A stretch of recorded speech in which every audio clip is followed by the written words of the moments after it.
Creating network cables.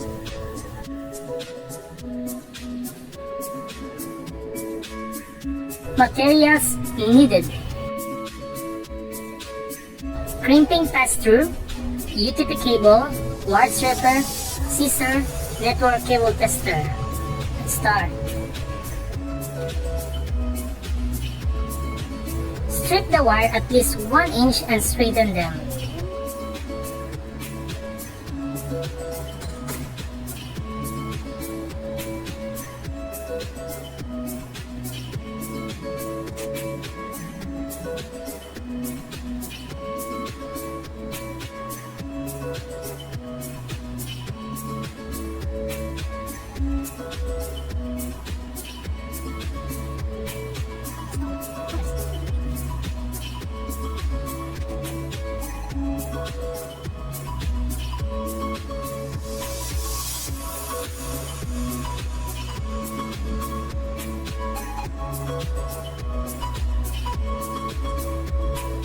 Arrange the 8 wires in T568 color code scheme order to make it easy in inserting to the RG45.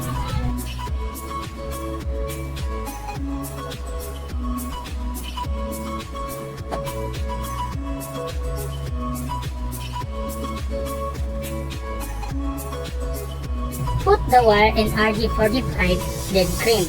Be sure the wires are properly cut.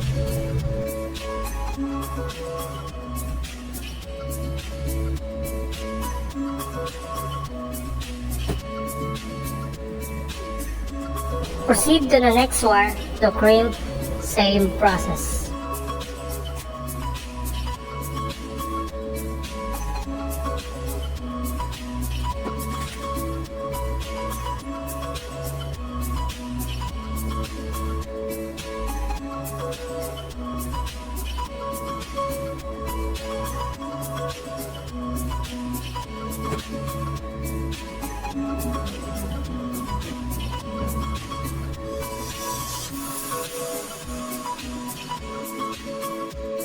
Test the cable using network cable tester.